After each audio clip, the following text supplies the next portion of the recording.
Let's enjoy masterpieces. Happy readers. Grade 3. The Merchant of Venice.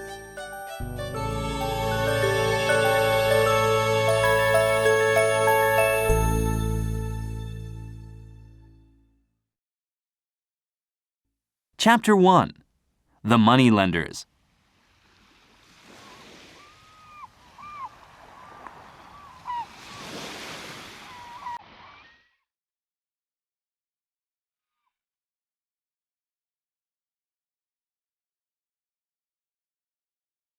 I have a story to tell. It is a story of love and hatred, a story of giving and taking, a story of laughter and tears. This story was told a long time ago, but it still has as much meaning today as it did then. It happened in a city called Venice in Italy. This beautiful city rests like a crown jewel on the Adriatic Sea.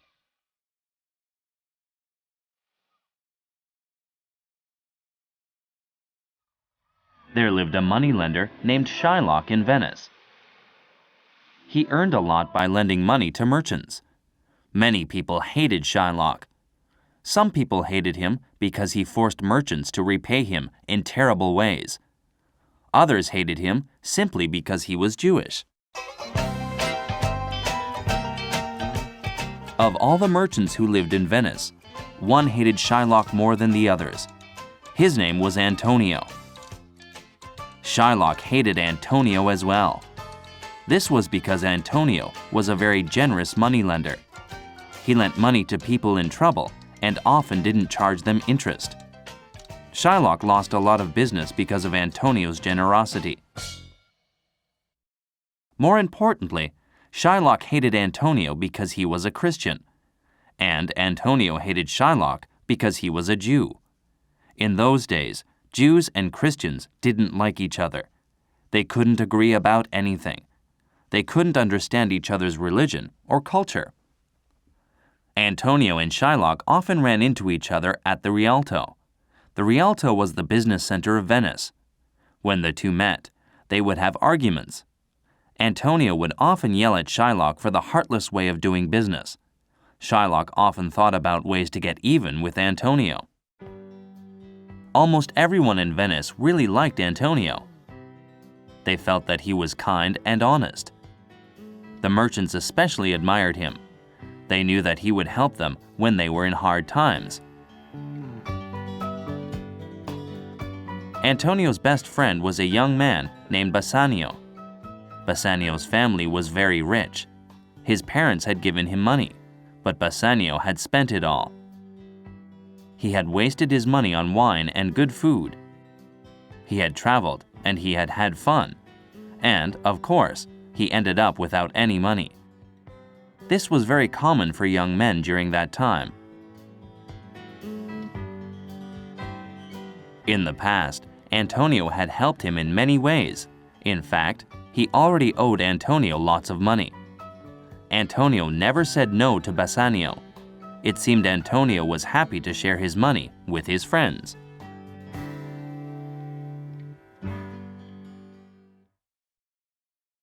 One day, Bassanio came to Antonio for another loan. Antonio, I have great news. I've fallen in love with someone. Her name is Portia. She's the most beautiful woman in the world. And not only that, she's rich too. Her father passed away recently, and she's going to inherit lots of money. "That's wonderful news, Bassanio," said Antonio. "It sounds like she is a wonderful woman. But does she love you as much as you love her?" Of course she does. When she looks at me, her eyes are full of love and respect. Listen, I want to buy some gifts for her. The only problem is that I don't have any money right now. I know I owe you a lot of money, but can I borrow a little more? I promise I'll pay you back. "Bassanio, you know that my money is your money. I'd gladly lend it to you any time. The only problem is that I don't have any money right now. I've spent all of my money on merchandise. I can't help you. I'm sorry." "What should I do?" asked Bassanio. "She'll never marry me unless I give her some gifts." "Don't worry," said Antonio. "I know what you can do. You can borrow money from a moneylender named Shylock. He always has money on hand. He'll certainly lend you money if I sign a loan agreement. And the ships will come in any day now. I'll make lots of money when my merchandise arrives. I'll pay him back then." Thanks, Antonio.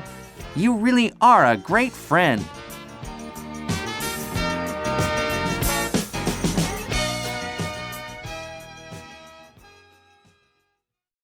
While Bassanio and Antonio were out to find Shylock, Portia was facing her own problems. Portia's father had arranged conditions of her marriage before he died. He didn't trust Portia's judgment. He felt that she would choose an unsuitable person to marry. So, before he died, he had put 3 chests in a room. One chest was made of gold, one of silver, and one of lead. In one of these chests was a small picture of Portia. If a suitor chose the right box, he would find the picture. That meant that he could propose to Portia. Portia's father believed that the best husband would know which box to choose. If he found the wrong box, he would have to leave the house right away. He wouldn't be allowed to marry Portia. In addition, he wouldn't be able to marry anyone or have a girlfriend for the rest of his life. Every suitor had to sign a contract agreeing to these conditions. It was a big risk for them. But Portia's father felt that his daughter was worth the risk. Portia lived in a small town called Belmont. She had many men visit her house. They all wanted to marry her because she was rich and beautiful. She was tired of having these strange men come to her house. She was also unhappy that her father didn't trust her judgment. Portia often talked to her servant, Nerissa, about her problems. Nerissa was more of a friend than a servant. "Why couldn't my father just trust me?" she asked Nerissa one day. "Your father was right. Said Nerissa. There are so many bad men out there. They just want to marry you for your money. But the men who come here are so boring. They have bad manners and they are vain. Some of them drink too much wine. Some of them even smoke. I'm so sick of these guys."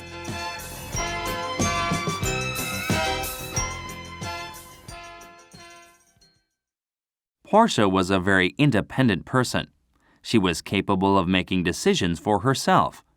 She also believed that she was smarter than most men. Portia was sad. She thought that she would have to marry a boring, stupid man with bad habits.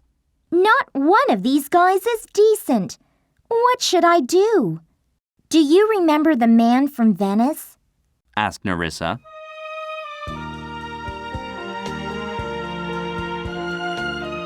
Portia's eyes sparkled. Yes, I remember him. Bassanio. How could I forget? He was so much better than all of the other men who came here. He was handsome and gentle. He was charming, kind, and intelligent. But it's hopeless. He'll never sign my father's contract. I'm a woman who can't even choose her own husband. I'm so unlucky.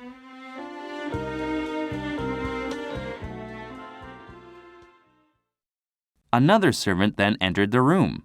"Madam, a message has arrived from the Prince of Morocco. He will be arriving tomorrow."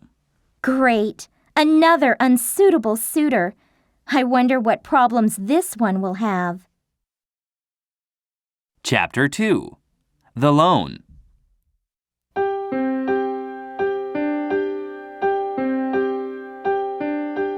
Meanwhile, in Venice, Antonio and Bassanio found Shylock. He was at the Rialto as usual.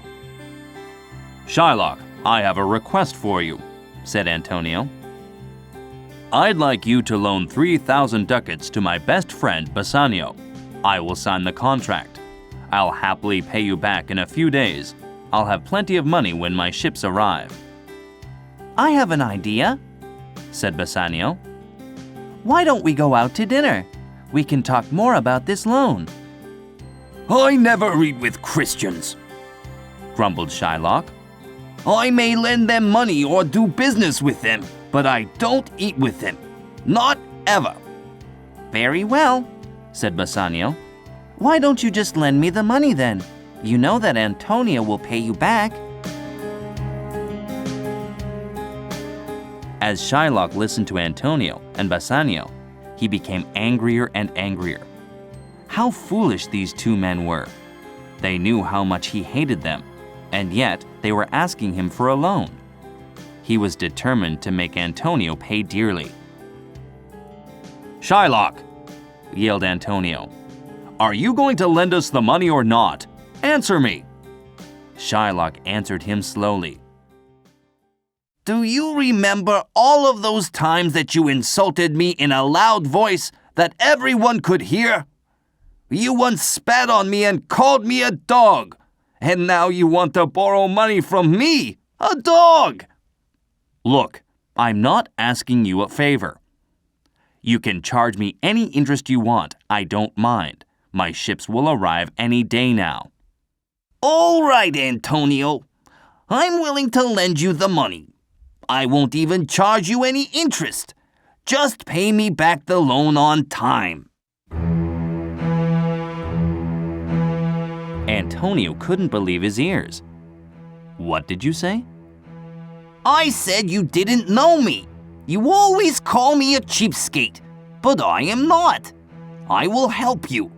I won't even charge you a single ducat. However, there's something I'm worried about. What if you don't pay me back? Don't worry, Shylock. I'll pay you back. Well, I need some kind of a guarantee, don't I? 3,000 ducats is a lot of money.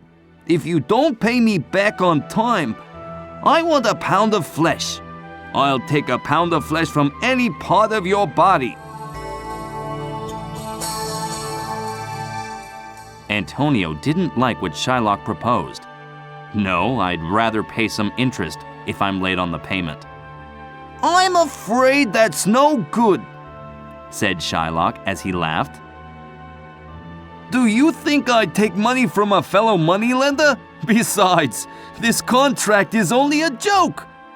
Do you think that any lawyer or judge would believe me? Would they really believe that I want a pound of your flesh? You don't have to worry about anything.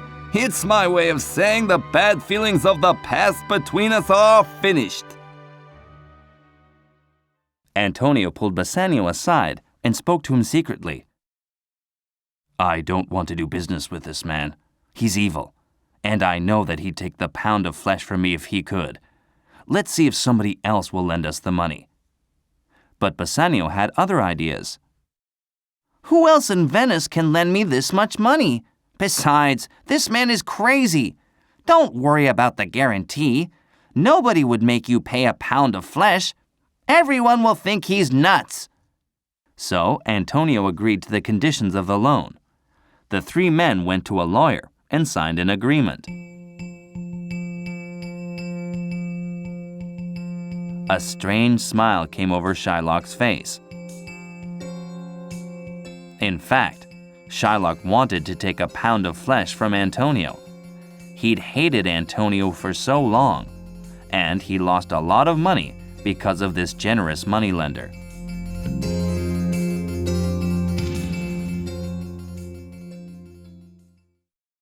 Bassanio took the money that Antonio had borrowed, although he had a bad feeling about the loan contract.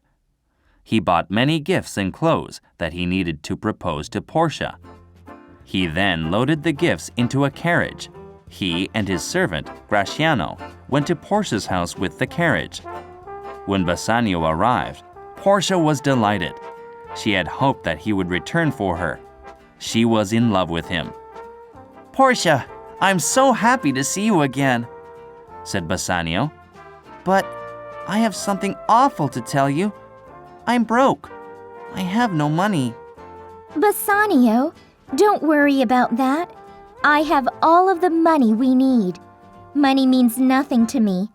The only thing you have to worry about is choosing the right box. Then we can live happily ever after. Portia told Bassanio about her father's contract. All right, I'll go choose the box now. Portia started to worry. What if he chose the wrong box? Don't choose today. I have a bad feeling. I want you to wait. Wait? But the sooner I choose, the sooner I can marry you. I can't wait any longer. Then let me hire a musician. Maybe the music will help you think more clearly. A little while later, a musician came. He began to play soothing music.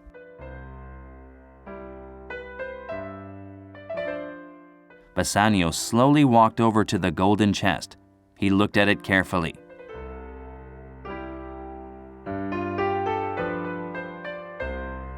This can't be it, he said to himself. It's too obvious. Everyone would choose the golden one first. I think Portia's father wanted to separate the wise men from the fools. Then, he walked over to the silver chest. If men didn't choose the golden chest, then they would choose this one. That's obvious as well. Bassanio's eyes settled on the lead chest. This is the least obvious choice. I don't think anyone else would choose this one. He opened the box.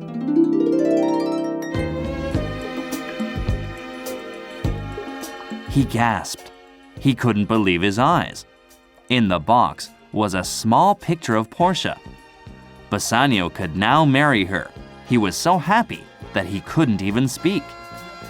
Portia put her arms around him and said, Oh, Bassanio, I'm the luckiest woman in the world. Yesterday, I was just a girl with a lot of money. Today, I'll be a wife. Please, take this ring and show me you will accept my proposal. Put it on and promise me that you'll never take it off. I am lucky too, said Bassanio. Yesterday, I was poor and lonely. Today, I will be married to the most beautiful woman in the world. I promise that I'll wear this ring forever, until I die. I swear.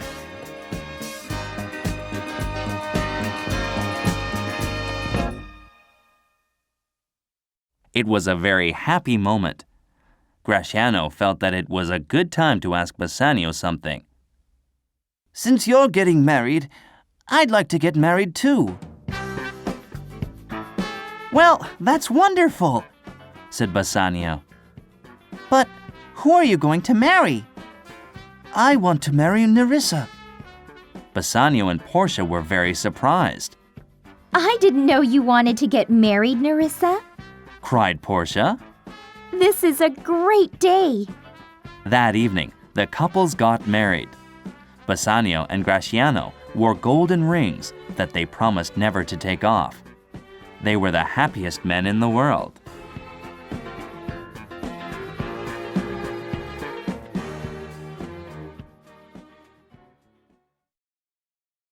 Chapter 3.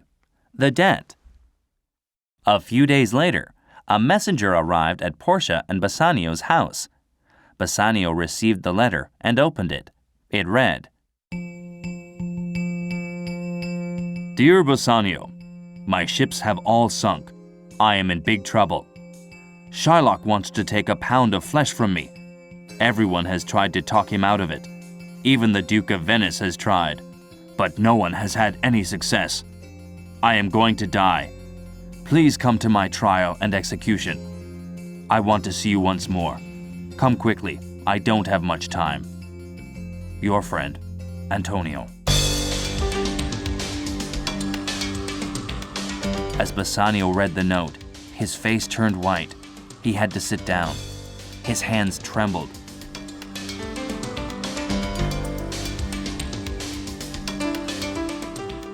Portia ran to him.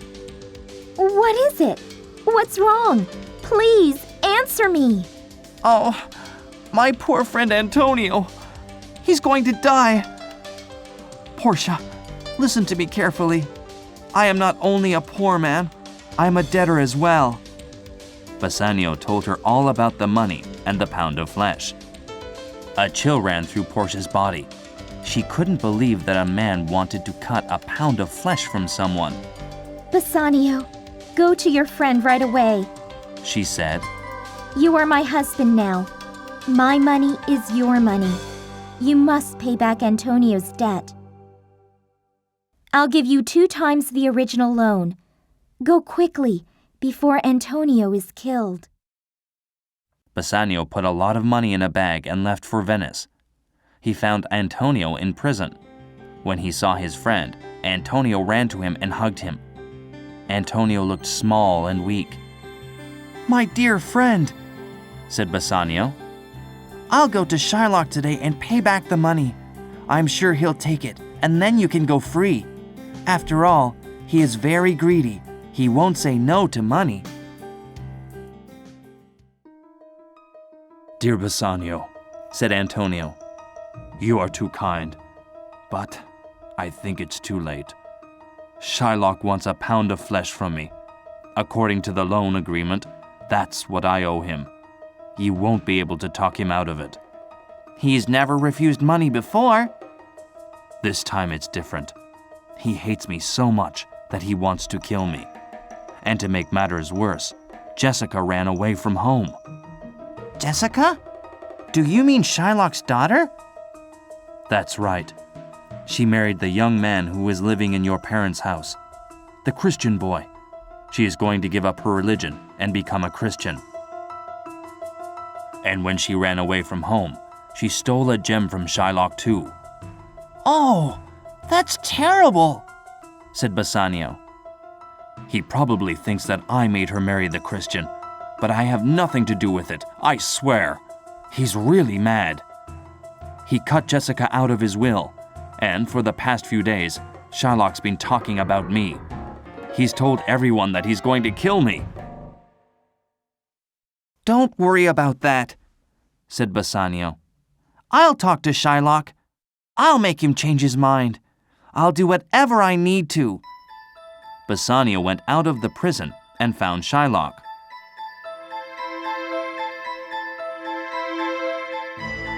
Please, I beg you, please spare Antonio's life. Please, please release him from prison. Here's 6,000 ducats. That's twice the amount we borrowed in the first place. Antonio begged on his hands and knees. No, I want a pound of flesh. He owes me that. I'll give you 9,000 ducats. Just let him live. No. Name your price. I'll pay you anything.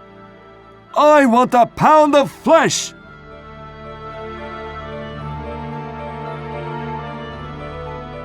Bassanio realized that Shylock would not change his mind. There was only one thing that he could do. He had to go to court.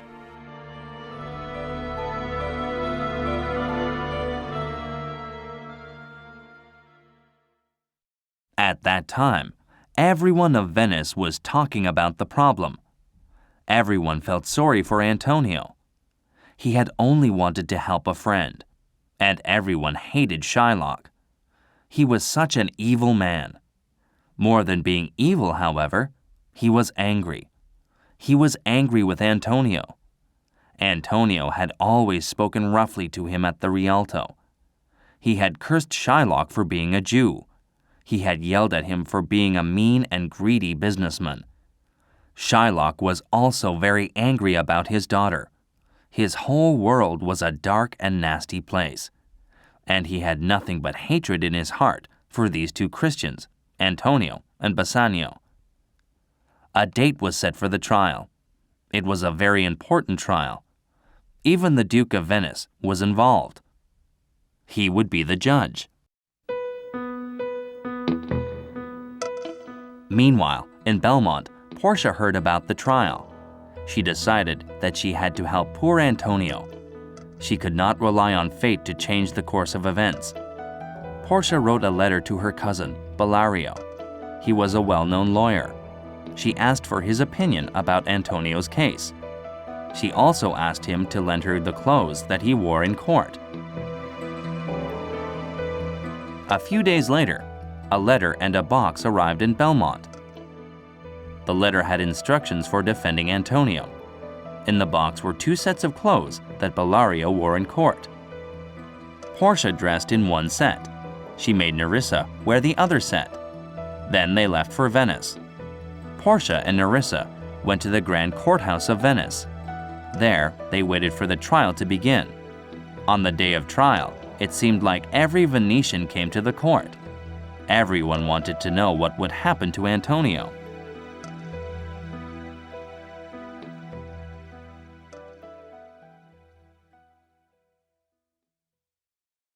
Chapter 4. The Trial.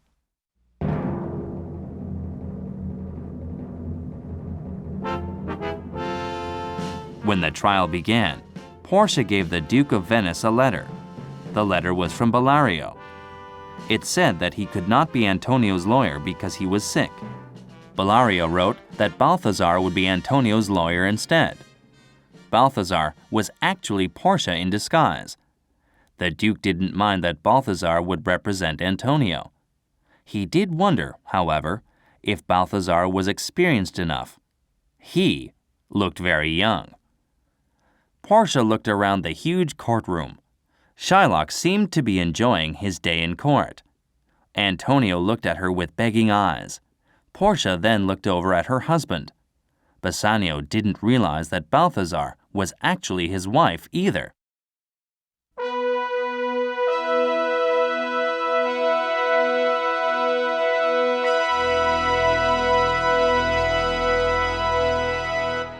As the trial began, the room grew quiet. Portia spoke to Shylock first. Sir, according to the agreement, you can take a pound of flesh from Antonio. There's no question about that. But I want to remind you of another choice, of a more noble choice. You could choose to be merciful. You may ask, what is mercy? Well, I'll tell you. Mercy is like the gentle rain. It falls from heaven. It blesses everyone. It blesses the person who gives mercy and the person who takes it. Mercy makes you feel like a king. You have all of the power in the world. You have the power to give Antonio his life. It is only through mercy that you can do this.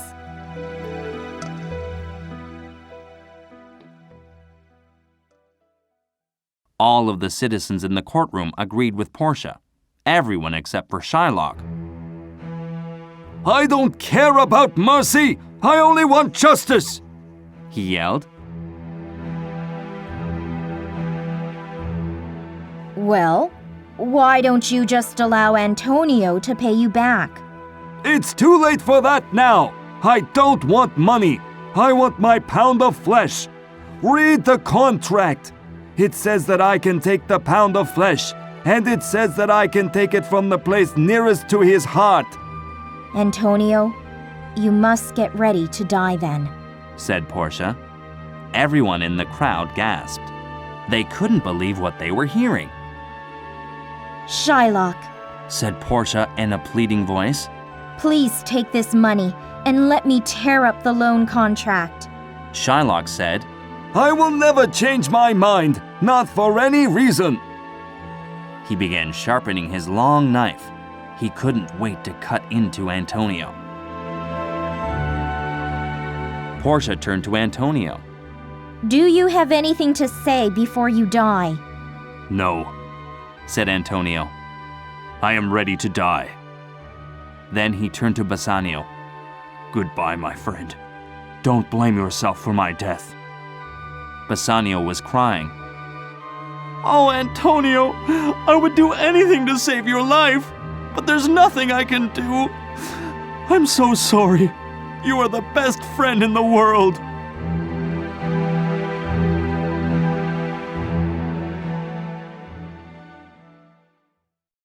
Enough of this! yelled Shylock. Let's get on with it! I want my pound of flesh! Portia asked the Duke. Is the scale ready? The Duke nodded. Is the doctor here? What doctor? Asked Shylock. There should be a doctor here. Antonio shouldn't bleed to death. But of course, Shylock wanted him to bleed to death. The contract says nothing about a doctor. But surely we need a doctor here. It's the only decent thing to do. The contract says nothing about a doctor. Shylock repeated. All right. Said Portia. A pound of flesh is yours. The law allows it. The court awards it. Shylock was very happy that he could finally kill his enemy. He was very pleased with the young lawyer. You are such a good lawyer, he said. You understand justice. Shylock picked up his sharp knife. It was bright and shiny. The moneylender had an evil look in his eyes. Come here, he said to Antonio. Just a minute, said Portia. There is another thing I need to tell you.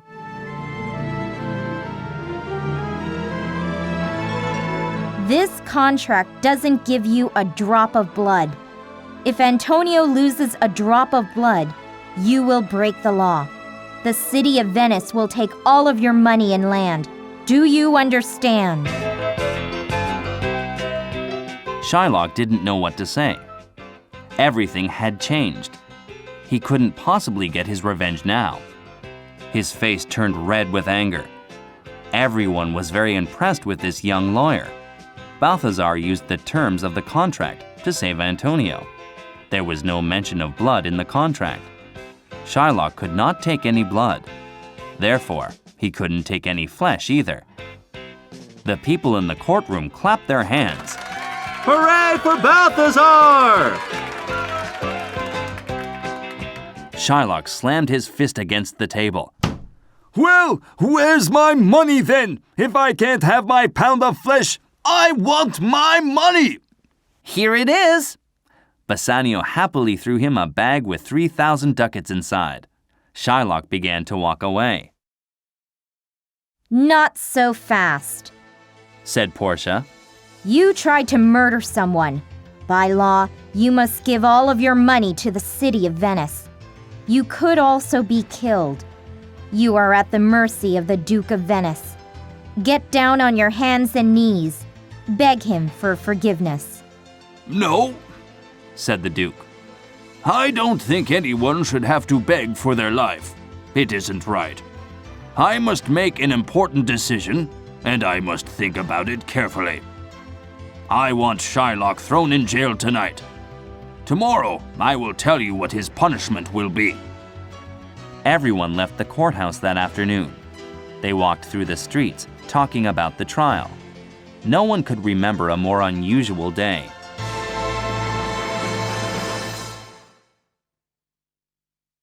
Chapter 5. The Sentence.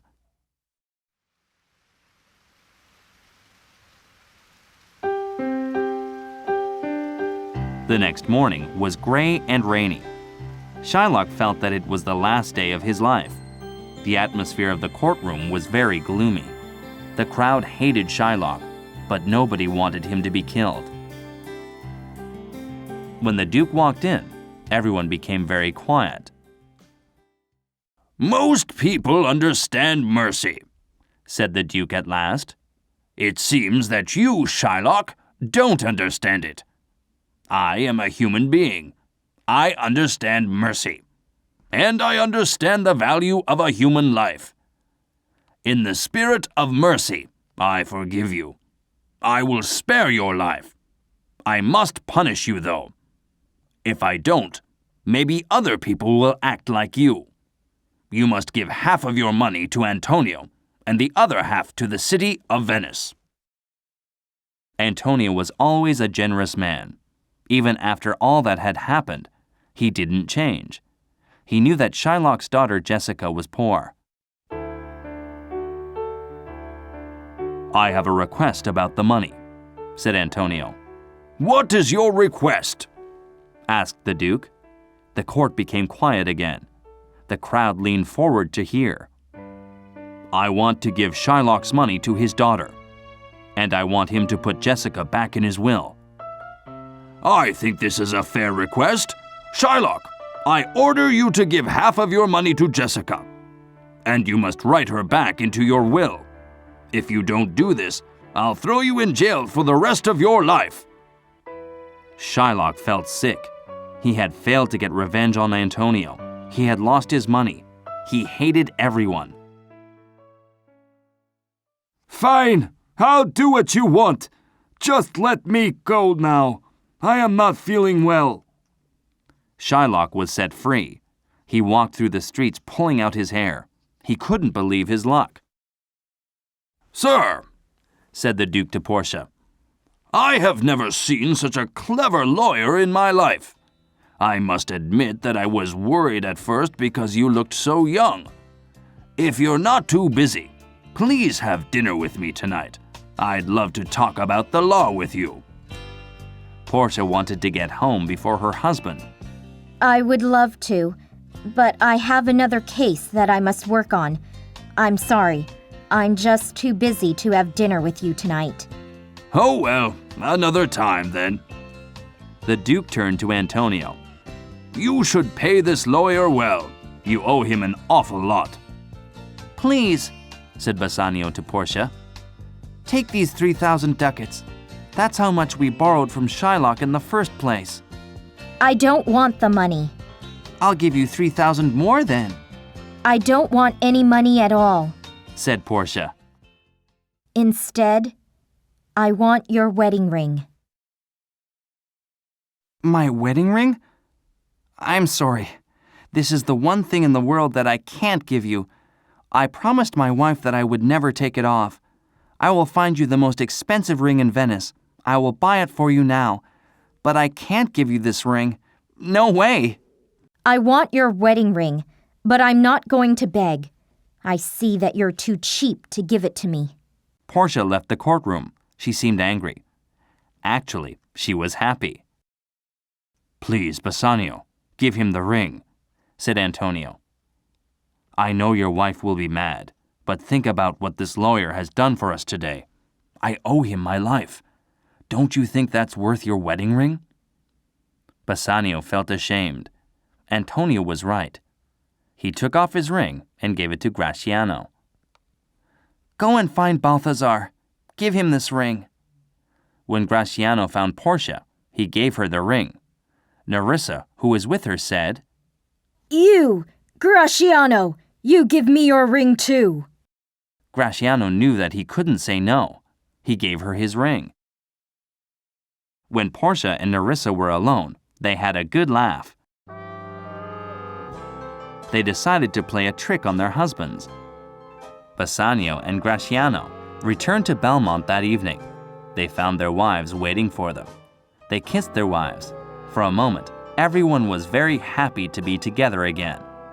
Then, the women started yelling at them. Where's your wedding ring? Cried Portia. You gave our wedding rings to other women. Screamed Nerissa. Please believe us, said Bassanio. We gave our rings to 2 young lawyers. The lawyers saved the life of my best friend. They said that they wanted our wedding rings as payment. They wouldn't accept anything else. Please understand, darling. They saved Antonio's life. Bassanio felt sad and guilty.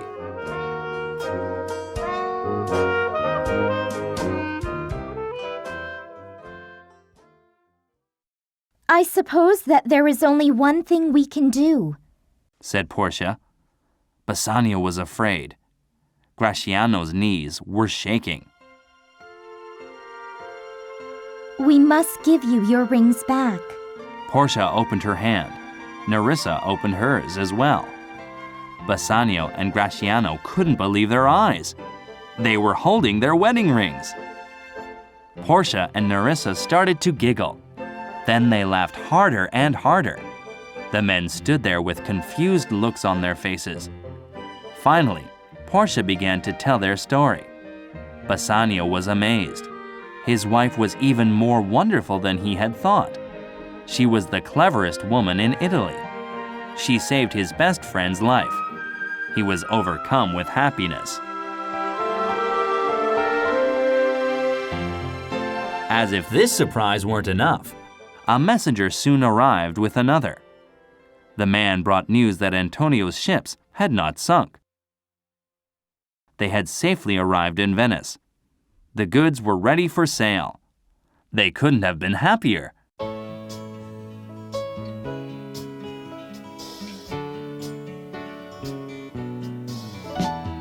That night, they all celebrated under the beautiful Italian moon. They laughed thinking about the rings and the trick Portia and Nerissa had played on Bassanio and Graciano.